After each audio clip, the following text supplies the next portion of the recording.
और ये distance y है।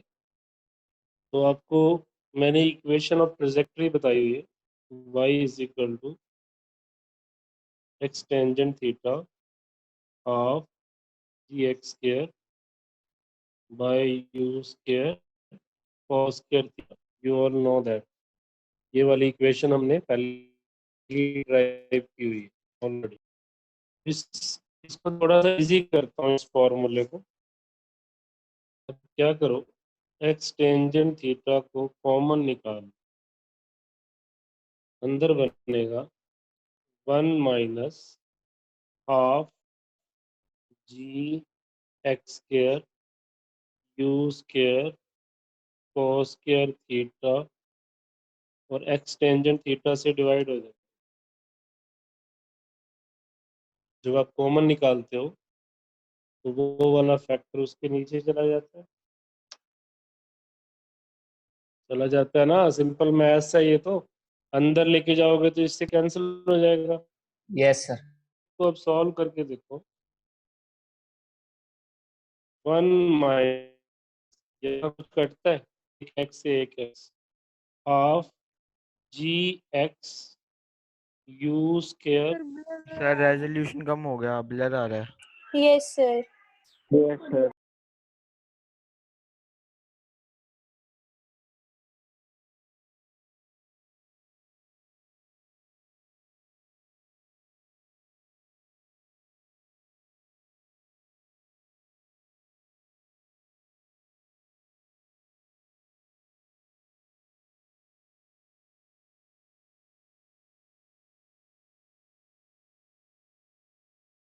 यहाँ u square cos square theta था, साथ में टेंजेंट थीटा को मैं क्या लिख सकता हूँ, sine theta by cos theta.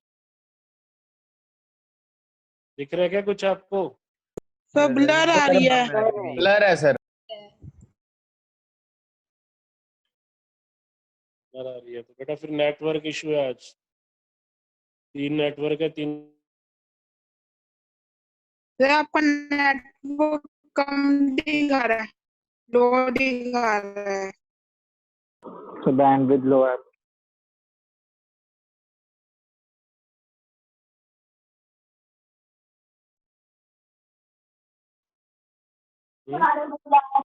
अब सर सही है अब बेटा? Yes yes sir. सर अब सही है। चलो ठीक है। इसको मैंने क्या किया, साइन बाय कॉस कर दिया। सिंप्लीफाई कर रहा हूँ, एक कॉस से एक कॉस कट जाएगा, तो मेरे पास ये क्या बनेगा, half g x sine theta cos theta u square. देखते जाओ, जहां आपको डाउट होगा पूछ लेना। सिंप्लीफाई कर रहा हूँ। तो क्या मैं इसको ये नहीं लिख सकता, 1 - बाय रेंज चेक करो। ये सारा जी को इसके नीचे लिख के देखो, u square 2 sine theta cos theta by g, range बन जाएगा। तो आपका ये एक शॉर्टकट फॉर्मूला बन गया। काफ़ी सारे न्यूमेरिकल आप इससे कर सकते। ये कैसे आया ये मैटर नहीं करता, वो मैंने कर तो दिया कैसे आया, बट इसको आपको याद रखना है। y is equal to x tangent theta 1 - x by r। देखो ये r कैसे बना, 2 sine theta cos theta sine 2 theta होता है, यू स्क्वायर जी नीचे आ जाएगा। अगर इस g को मैं यहाँ से काट कर इसके नीचे लिख देता हूँ तो ये पूरा का पूरा रेंज का फॉर्मूला है।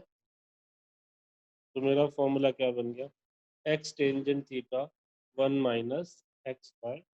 इसको भी आप लोग अपने लिस्ट में ले आओ, रिलेशंस की जो आपने बनाए हैं, कि y का x के साथ ये एक रिलेशन बन गया 1 - x बाय r। ओके, एक सम करते हैं। मान लो एक प्रोजेक्टाइल को मैंने फेंका, एक टावर की मुझे हाइट निकालनी है जिसको ये टच करके जा रही है, बट मुझे ये वाला डिस्टेंस 20 मीटर गिवन है और ये वाला डिस्टेंस नहीं पता, या लेट 10 मीटर ले लो, और किस एंगल से मैंने फेंका, 37 से। ये वेलोसिटी नहीं पता, इस फॉर्मूले में मुझे वेलोसिटी की जरूरत भी नहीं है। मेरे से इसकी हाइट पूछी गई, ये x ये होता है, ये वाला डिस्टेंस ओरिजिन से, इसके कोऑर्डिनेट क्या होंगे, 20 और y होगा। ये x नहीं होता, x कहाँ से होता है, ओरिजिन से। नहीं आ रहा सही,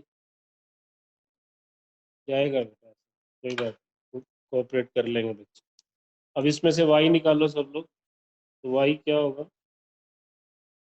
x टेंजेंट 37 1 माइनस x, और रेंज कितनी होगी, सर 30। में पुट कर दिया, तो y अपने पास आएगा, टेंजेंट 37 बोलो, 3/4 होता है, 3 by सर 5 आ जाएगा। यहाँ से कितना आएगा, 10/30। आप इसको सॉल्व कर लो, 15 तो ये पड़ा, और 1/3 वो पड़ा, 5 मीटर। Answer is 5 metre. क्या ये वाला फॉर्मूला समझ में आ गया सबको? Yes sir. yes sir. Okay, एक ना एग्जांपल दिया हुआ है आपकी बुक में, जिसमें ट्रायंगल को क्रॉस करता है प्रोजेक्टाइल, वो मैं करवा रहा हूँ अब आपको क्वेश्चन। एग्जांपल नंबर देख लो कौन सा है वो सिचुएशन कुछ ये कि आपके पास एक ट्रायंगल बना हुआ है ऐसे, बहुत इम्पोर्टेंट भी है और थोड़ा सा ध्यान से समझना इसको।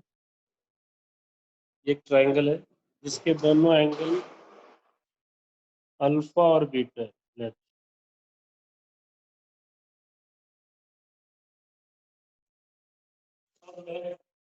एक प्रोजेक्टाइल को यहाँ से फेंकूंगा इस तरह से कि वो इसको टच करके यहाँ पर आके गिरे, दूसरे कॉर्नर पे गिरे। अब मैं इसको कितने एंगल पे फेंक रहा हूँ, लेट मैंने इसको थीटा एंगल पे फेंका, इसी वेलोसिटी u से।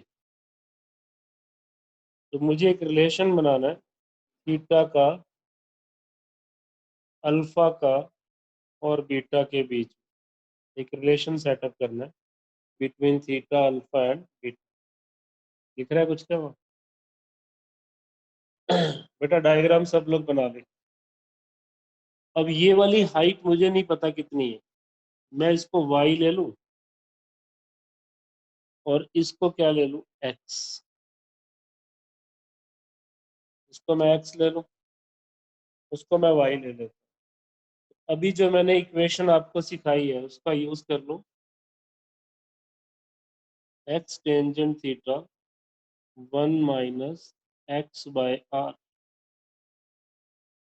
y is equal to x tangent theta 1 minus x/r। यहाँ तक कुछ पूछना है किसी को? No sir. ओके। अब y और x में एक रिलेशन बन सकता है इस ट्रायंगल से, इस ट्रायंगल से। मैम आप एडमिट नहीं कर रहे बच्चों, मुझे करना प्रज्ञा।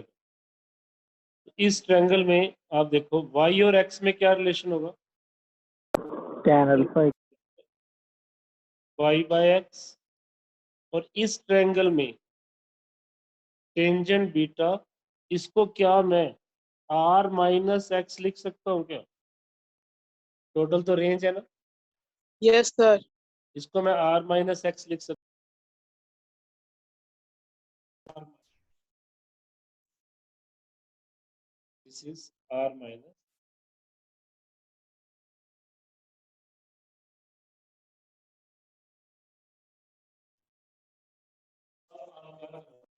यहाँ से वैल्यूज निकालो, y की वैल्यू क्या आएगी, x टेंजेंट अल्फा यहाँ पुट कर दें, y की वैल्यू मैंने यहाँ पुट कर दी, इधर से भी अगर आप थोड़ा सा इसको सिंप्लीफाई कर लें तो ये बनेगा x tangent theta r minus x by r, ये बनेगा r minus x by r, यही बनेगा ना। तो मुझे चाहिए r माइनस एक्स की वैल्यू, तो मैंने क्या लिख लिया, x tangent theta r minus x मेरे पास कितना बन गया, लेकिन ये y की टर्म में आ गया, y को तो मैं चेंज कर रहा हूँ ना। या तो फिर मैं एक काम करता हूँ, x को और r की वैल्यू बना के पुट करता हूँ, मुझे y काटना है। अब यहाँ तो कट गया, अगर मैं इस r माइनस एक्स को लूंगा तो फिर y आ जाएगा। तो या तो मैं y की वैल्यू वही पुट कर दूं, x टेंजेंट अल्फा, तो मेरे पास r माइनस एक्स क्या होगा, x टेंजेंट अल्फा y की जगह पुट कर दिया, और r माइनस एक्स क्या हो जाएगा, tangent beta into r। Check करो, कैलकुलेशन है बेटा, और कुछ नहीं है। मैं करता जा रहा हूँ, साथ साथ आप भी करते जाओ। कुछ कट रहा है क्या, x कट रहा है, इस x को हमने काट दिया, तो अपने पास क्या बना, टेंजेंट अल्फा टेंजेंट थीटा, इधर बीटा होना चाहिए था, ये बीटा नीचे है, tangent alpha tangent beta into r. Sir ये एक्स सर एक एक्स कटेगा। एक एक्स कटेगा ना, एक एक्स कटेगा, बिल्कुल सही। एक रख लूं यहाँ पे, एक काट देता हूँ, क्योंकि मल्टीप्लाई में था ना, एक एक्स कटेगा। अब मुझे चाहिए रेंज, रेंज मैं कहाँ से निकालूं, यहीं से मैं अलग से सॉल्व करता हूँ रेंज। r माइनस एक्स मेरे पास है y bye tangent beta, y को मैंने ऑलरेडी क्या लिख लिया, x टेंजेंट अल्फा, नीचे क्या आ गया, टेंजेंट बीटा। यहाँ से मैं रेंज निकाल लूंगा, वो बनेगा x उधर चला जाएगा, x कॉमन ले लो, 1 plus tangent alpha by tangent beta. Check कर लो यार, इस r को भी तो निकालना है ना, इसी फॉर्मूले में मैंने r माइनस एक्स अलग कर लिया, y upon tangent beta, y मैं पहले निकाल चुका हूँ यहाँ से, उसकी वैल्यू पुट कर दी, और टेंजेंट बीटा ये था, तो x उधर जाएगा प्लस में होगा, ये वाला x इधर जाके प्लस x हो जाएगा, x कॉमन ले लिया, 1 बाय दिस, नहीं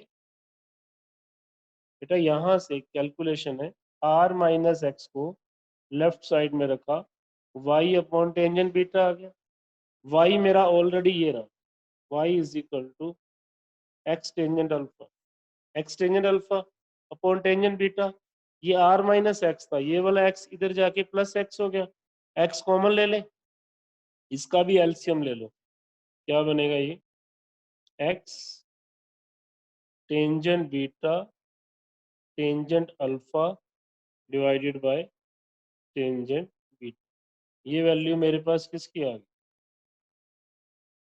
r की आ गई, ये वैल्यू किसकी आ गई, r। तो इस इक्वेशन में मेरा r अननोन था, अब मैं वैल्यू पुट कर रहा हूँ, आपने लिख लिया होगा सबने, नोट कर लो एक बार यार। कर लिया सर। अब मैं इसकी, अब खुद वैल्यू पुट आर की, खुद वैल्यू पुट करो और देखो क्या आंसर निकलता है आपका। इसमें tangent alpha, sir tangent theta equal to tangent alpha plus tangent beta. कर लिया आपने ये, yes sir. Very good.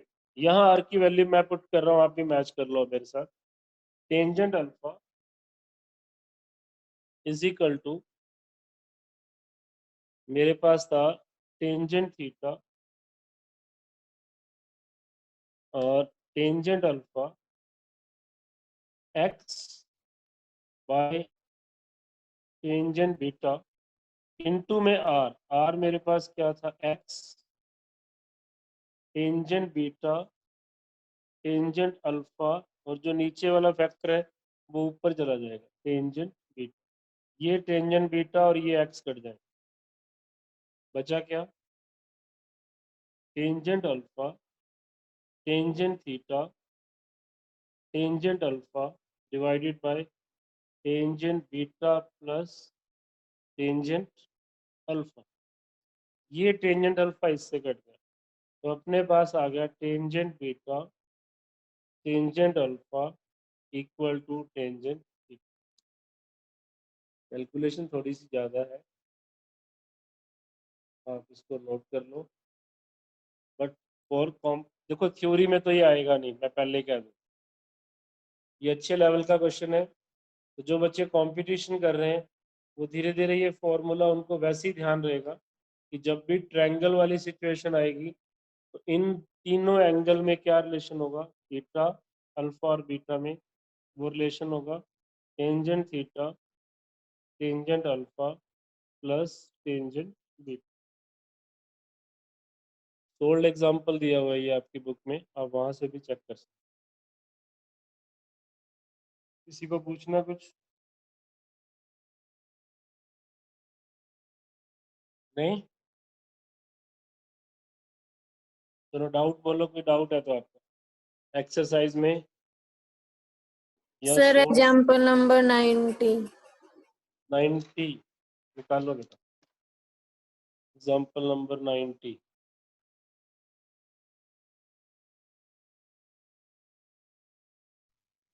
Example number 90, ये वाला डायग्राम आप देख रहे हो सब लोग, देखो यहाँ पे इस क्वेश्चन को मैं रीड करता हूँ।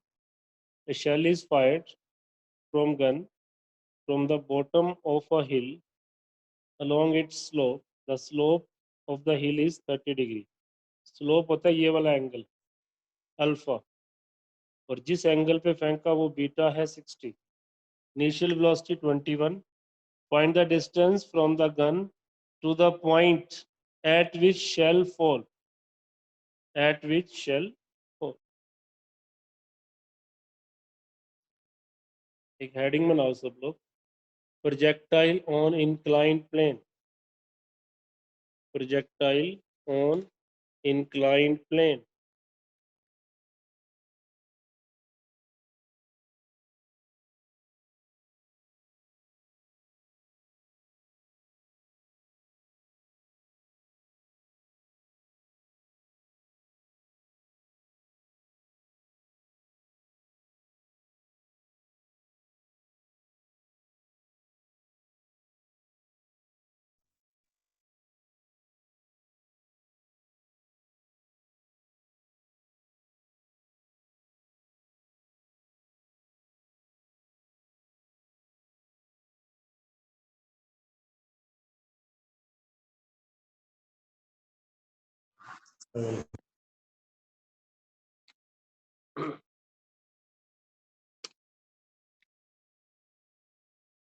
देखिए प्रोजेक्टाइल ऑन इंक्लाइंड प्लेन, उसमें आप एक इंक्लाइन प्लेन बनाए, ये एक प्लेन बना लो सब,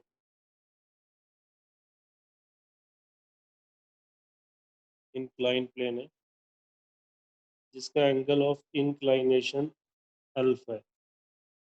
इसको एज ए आर्टिकल लो एक बार, एग्जांपल अपने आप हो जाएगा।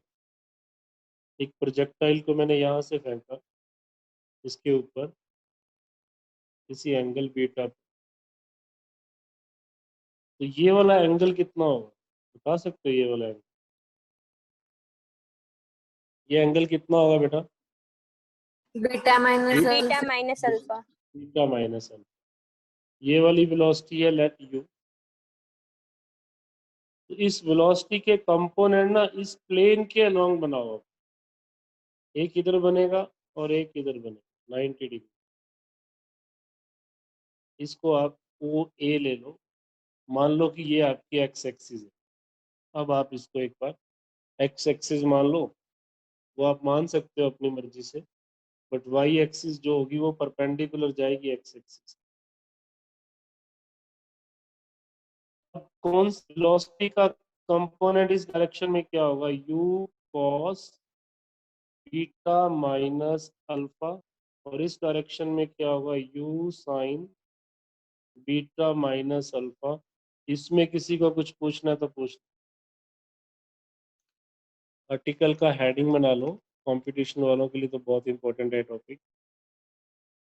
प्रोजेक्टाइल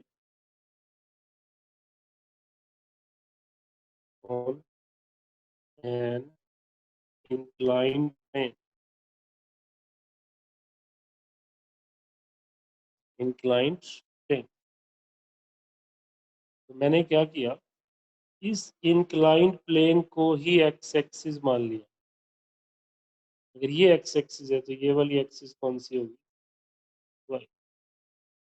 ये एंगल बीटा था, ये अल्फा था, ये वाला एंगल क्या बन गया, बीटा माइनस अल्फा। वेलोसिटी के दो कंपोनेंट बनेंगे, you cos beta minus alpha, you sine beta minus. अब आप एक्सेलरेशन ड्यू टू ग्रेविटी को भी देखो। वैसे तो एक्सेलरेशन ड्यू टू ग्रेविटी नीचे की तरफ होती, बट मेरी एक्सिस बदल गई तो ये एंगल ही अल्फा होगा। इतना मैथ सबको आता है कि अगर इन दो लाइन के बीच में एंगल अल्फा है तो उनकी परपेंडिकुलर लाइंस में भी एंगल क्या होगा, अल्फा। अब जी के भी दो कंपोनेंट बना लो, जी कॉस अल्फा और जी साइन अल्फा। इतना बना लो पहले सब लोग, फिर हम डिस्कशन आगे बढ़ाएंगे। यहाँ कुछ पूछना होगा तो पूछ लेना, पहले सारा कुछ बना लो जैसे मैंने बनाया, वैसे आप भी बनाओ।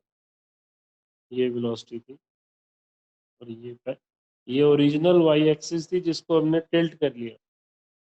ये ओरिजिनल एक्स एक्सिस थी, अब हमारी ये एक्स एक्सिस होगी और ये क्या होगी, वाई एक्सिस।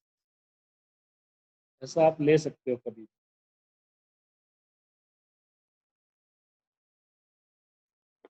किसी का कोई डाउट हो बेटा, यहाँ पर कोई डाउट हो? सर ये अब अल्फा लिखो कैसे आया? बेटा, ये एंगल अल्फा दिया हुआ है, ये वाला, ये अल्फा होगा तो ये भी अल्फा होगा। जो एंगल दो लाइंस के बीच में होता है वही एंगल उन दोनों लाइंस के परपेंडिकुलर में भी होता है। सिंपल थ्योरम है।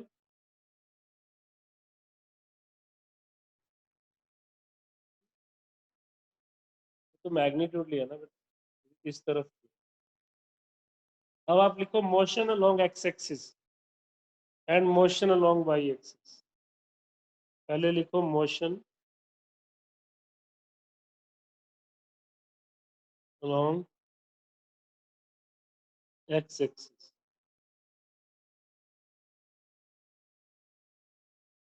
तो वेलोसिटी इस डायरेक्शन में कितनी है, देखो वेलोसिटी इनिशियल,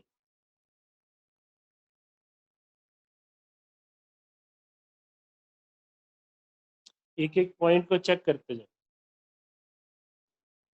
एक्सेलरेशन अब जीरो नहीं होगी, इस एक्सिस में एक्सेलरेशन बैकवर्ड आ रही है। मैंने इसको एक्स एक्सिस लिए तो वो अपोज कर रही है तो नेगेटिव में आ जाए, वो रिटार्डेशन होगी। रिटार्डेशन होगी ना। जब आपने वेलोसिटी इधर पॉजिटिव ली है तो फिर आप एक्सेलरेशन को क्या लो, नेगेटिव। टाइम मान लो टी और डिस्टेंस कितना ट्रेवल हुआ, डिस्टेंस ओ ए, ये ओ ए। तो जब मुझे डिस्टेंस निकालना है ओ ए तो मैं फॉर्मूला क्या लगाऊंगा, U X T plus half A T.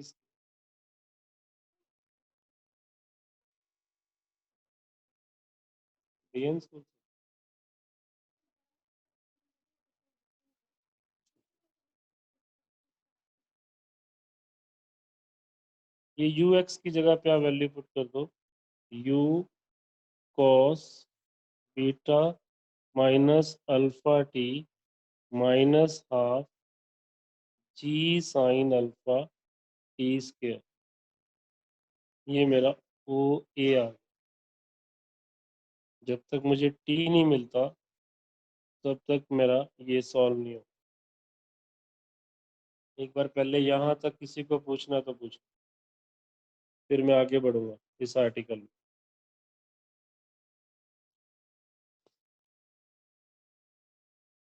किसी का भी डाउट हो बेटा?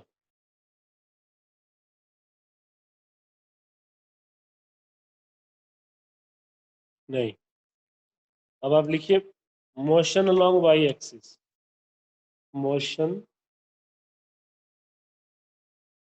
और वेरिएबल खुद बताओ मुझे क्या क्या गिवन है। Motion along Y axis, initial velocity y axis के along u sin, acceleration y axis के अलोंग उसके अपोजिट है minus g cos alpha. Displacement कितना होगा पूरे मोशन में? आप एक्स एक्सिस से चले और एक्स एक्सिस पे आ गए तो आपका वाई एक्सिस के अलोंग कितना डिस्प्लेसमेंट हुआ? 0। जब आप ग्राउंड से भी फेंकते हो ना किसी बॉडी को तो वो ग्राउंड पे आती है, तो पूरे मोशन का वाई एक्सिस के अलोंग डिस्प्लेसमेंट कितना होगा? 0। तो यहाँ पर डिस्प्लेसमेंट 0 होगा। टाइम कितना लगा इसको आने में? Let T. तो 0 is equal to U sine beta minus alpha T minus half G cos alpha T square, G cos alpha T square. उसका लिंक आया तो उसको वो लिंक दे दो।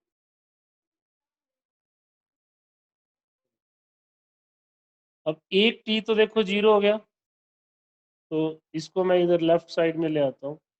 Half G cos alpha T square U sine beta minus alpha T. एक T से एक T काट दो। इस टी को आप टाइम ऑफ फ्लाइट कह सकते हो इस प्रोजेक्टाइल की। तो ये टाइम ऑफ फ्लाइट मेरे पास आ गई 2u sine beta minus alpha by G cos alpha. This is the time of flight. अगर तो वो आपसे किसी भी न्यूमेरिकल में टाइम ऑफ फ्लाइट पूछता है तो ये आपका फर्स्ट फॉर्मूला हो गया। आपसे रेंज पूछता है, रेंज आपकी होगी ओ ए। आप इस टाइम को निकाल के यहाँ पुट करना। आप मैं डायरेक्ट पुट करूँगा बहुत लंबा फॉर्मूला लगेगा, बस टी यहाँ से निकाल के इसमें पुट कर देना तो ये आएगी range on an inclined plane. Range on an inclined plane. जो बच्चे सिर्फ थ्योरी कर रहे हैं उनके लिए ये वाला टॉपिक ऑप्शनल टॉपिक है। स्टार लगा दिया मैंने। बोर्ड में कभी नहीं पूछेंगे इंक्लाइन प्लेन, बट कंपटीशन अच्छे लेवल का आईआईटी एडवांस में, मेंस में या एम्स के अंदर इंक्लाइन प्लेन पे क्वेश्चन आ जाएगा। तो आपको ये दो फॉर्मूले या तो याद करने हैं या इस तरह से निकालने। जो एग्जांपल नंबर 90 आप ले रहे हो purely it is of competitive example. वो कंपटीशन क्लास के लिए था, वो आपने पूछ लिया तो मैंने इसको सॉल्व कर। अब इस क्वेश्चन को भी मैं सॉल्व कर देता हूँ। आपके इस क्वेश्चन में अल्फा की वैल्यू 30 दी हुई, जो क्वेश्चन है ना 90, उसमें अल्फा की वैल्यू 30 गिवन है और बीटा की वैल्यू 60 गिवन है।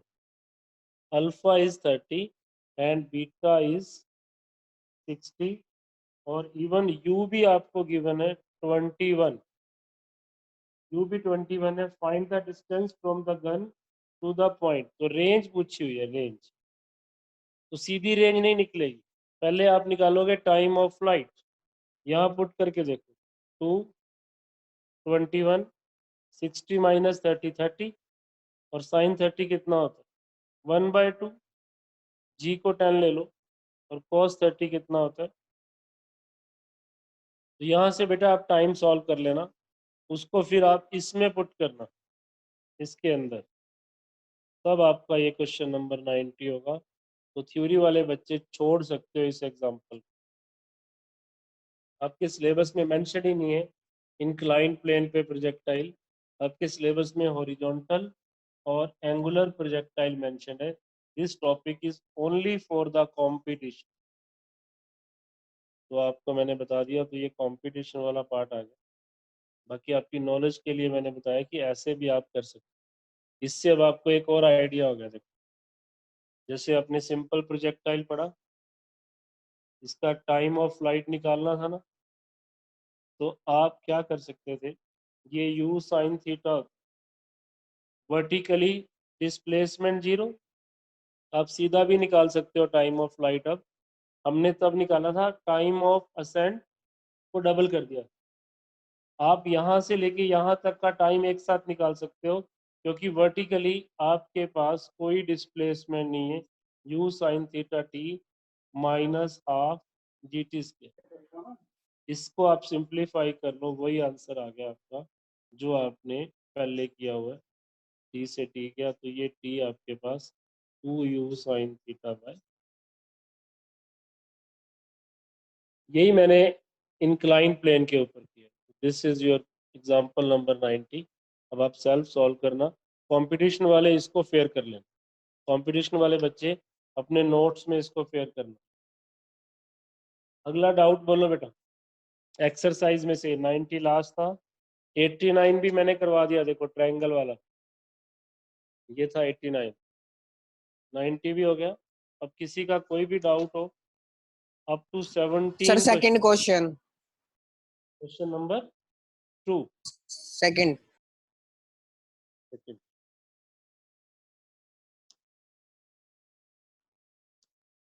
Okay, second question.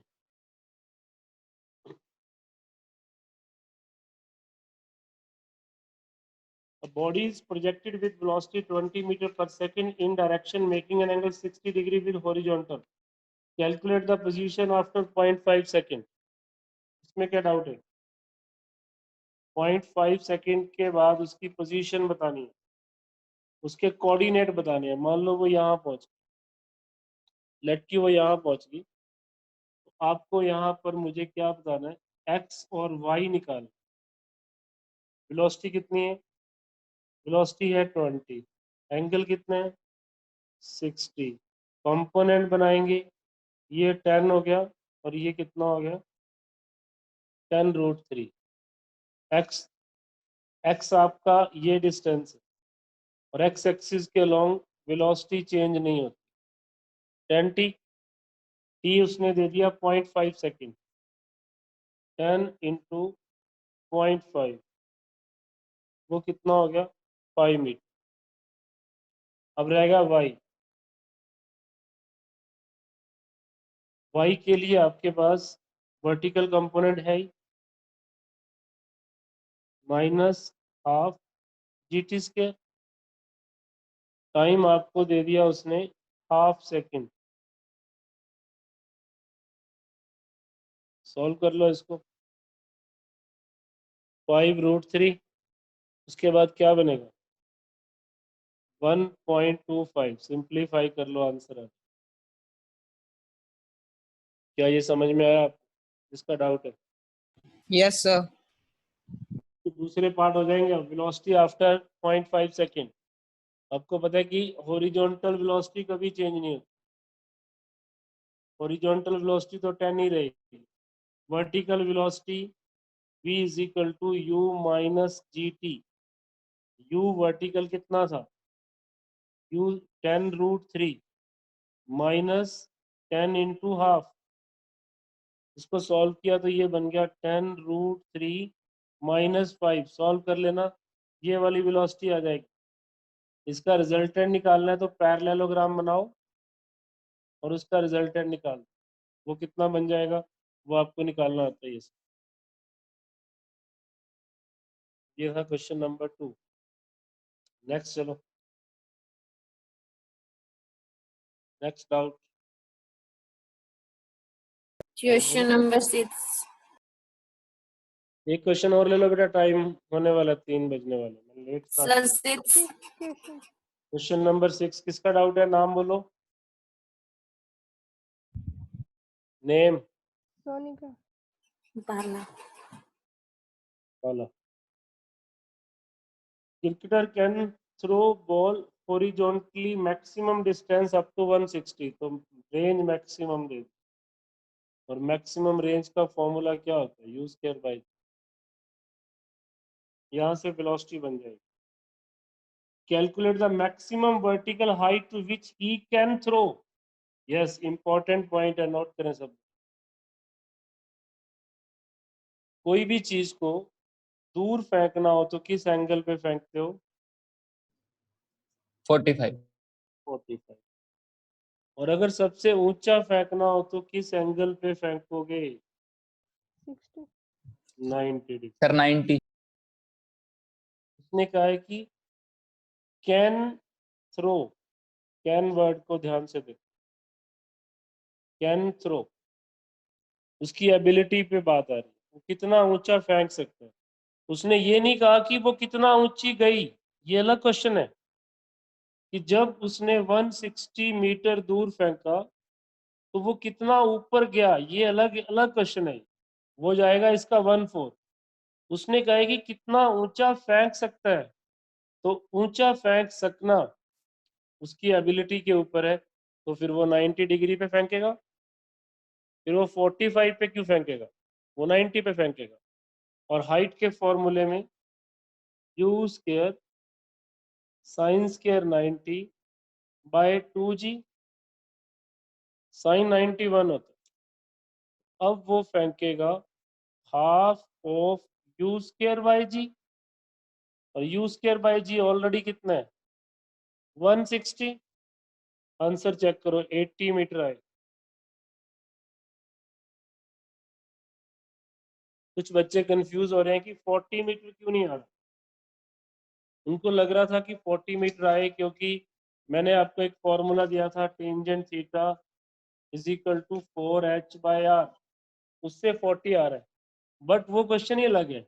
वो क्वेश्चन ये होता कि अगर मैं किसी भी बॉडी को मैक्सिमम डिस्टेंस पे फेंक रहा हूँ तब वो कितना ऊपर जाएगी, तब वो जाएगी 40 मीटर। लेकिन उसने कहा कि मैं इसको कितना ऊंचा फेंक सकता हूँ, एबिलिटी, तो स्पीड तो मेरी यहाँ से आ गई, ऊंचा फेंकने का मतलब है मैं उसको 90 डिग्री पे फेंकूंगा। तब आप जब एच मैक्सिमम निकालना हो तो वो आर मैक्सिमम का हाफ होता है जब एबिलिटी की बात की जाए। बट एच कितना आएगा एक ही थ्रो में, वो r/4 आए। इन दोनों को आप डिस्टिंग्विश करें बेटा, डिस्टिंग्विश। जैसे मैं आपको ये कहता हूँ कि ये बच्चा जिसने टॉप किया मेरा टेस्ट लास्ट, मैं विधि की बात कर रहा हूँ, विधि ने लास्ट टेस्ट टॉप किया, 100 आउट ऑफ 100 लिए। अब मेरी एक स्टेटमेंट आ रही है, ध्यान से सुनना। मैं ये कह रहा हूँ कि विधि ने 8 घंटे स्टडी की इसको अचीव करने के लिए। अब मेरा दूसरा क्वेश्चन है कि विधि कितने घंटे स्टडी कर सकती है दिन में। अब कर सकती है वो इसकी एबिलिटी, हो सकता है वो 15 घंटे भी पढ़ ले। तो यहाँ पर था आप कितना ऊपर थ्रो कर सकते हो, तो वो आपकी एबिलिटी पे क्वेश्चन आ गया। उस केस में आप थीटा 90 लेंगे। हाँ, जब आपने 160 कवर किया तब कितना ऊपर गए वो अलग चीज है। जब इसने ये स्कोर किया तो कितनी लेबर की। अब आप ये मत कहना कि 15 घंटे पढ़ के भी तो 100 से ऊपर नहीं आएंगे। बट ये एक जनरल एग्जांपल मैंने दिया है कि वर्टिकल हाइट मैक्सिमम लेना, उसकी एबिलिटी, और हॉरिजॉन्टल की एबिलिटी दोनों अलग अलग एंगल पे आएंगी। थीटा 45 पे आर मैक्स होगा और थीटा 90 पर एच मैक्स होगा। नोट कर, होप यू ऑल अंडरस्टैंड। क्या कह रहे हो सर ये h is equal to r/4 कहाँ से है? ये तो बेटा कल ही आ गया था, आप बेसिक भूल जाते हो। टेंजेंट थीटा 45 पुट करके देखो क्या आएगा, r is equal to 4h है तो h r/4 आएगा। ये बात तो मैं पहले ही कर चुका हूँ, ये नई बात मैंने आप बताई है 90 डिग्री वाली। This is for the day. कल हम कंटिन्यू करेंगे डाउट्स को। Okay bye thank Thank you, sir. Thank you, sir.